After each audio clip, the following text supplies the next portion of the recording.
This is episode 2 of why your research supervisor might be ignoring you.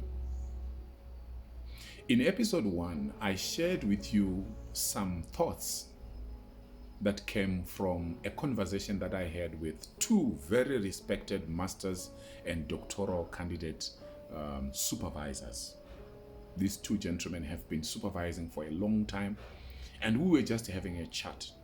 And they opened my eyes in a different way, because many times we complain about research supervisors not coming to the party, like research supervisors not doing their work. But we also know that we have some students that complain that supervisors are not doing enough for them, yet they are actually the problem.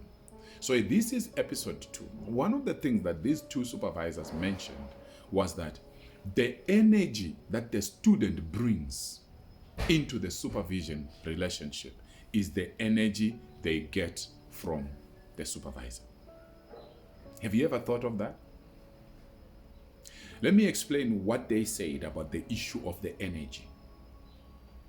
They gave an example. They said, so you can have 10 research students. Majority of them, as a supervisor, you have to chase after them.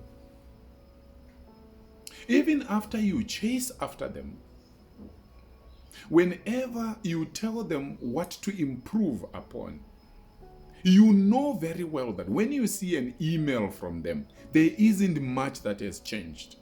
They submit the same proposal, the same chapter, the same thesis, with the same mistakes. So the energy that you bring into the supervision relationship is the same energy you are going to get from your lecturer. There is no lecturer that is excited to work with a student that saps their energy.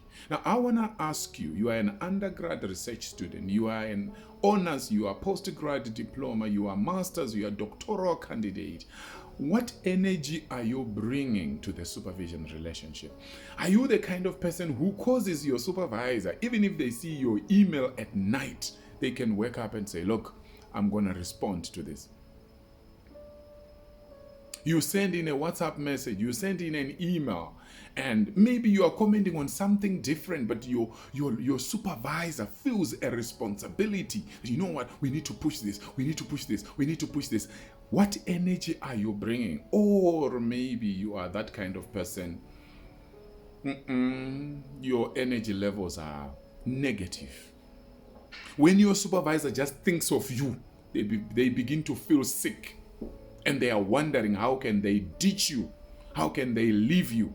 So what are we learning from this video? What we are learning is that before we complain too much about our supervisors, let's also self-introspect.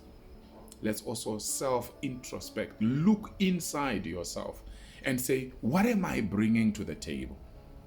When my supervisor sends me an email, how long does it take for me to respond? When I'm asked to do something, how long does it take for me to respond? How accurate am I? I've seen it also. There are some students that as a supervisor, I'll be telling them, we need to push, we need to move.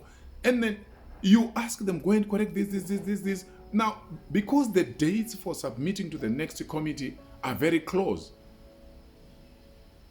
it's late. The student now brings, you ask them, so you have changed everything? Yes, I have changed. And then as a supervisor, I may not have too much time to go through word for word everything. So I'll just trust that you have done what I told you to do. Then I sign. Let's send. I've learned my lessons the hard way. I've learned that I must never be in a hurry when I'm supervising students. Never be in a hurry. Never sign something that you're not sure of, because as a supervisor, you will be ashamed. That proposal will go and it will serve and it will be rejected. It is sent again, it is rejected. And now there are questions about my supervision capabilities. Because you are working with a student that is not coming to the party. Their energy levels. Now, I want to know in the comment section, maybe you are a research supervisor. What experience have you had with those students that are not coming to the party? And then, if you are a student, what have you experienced? I know that on this channel, many of you are honest with yourself. Some of you have actually said it before, that you know what, I think I'm letting down my supervisor. I need to wake up. So somebody hearing this, you need also to wake up. I love you. Dr. Wilbert Mutoko signing out. Remember to follow, like, share, and comment. God bless you.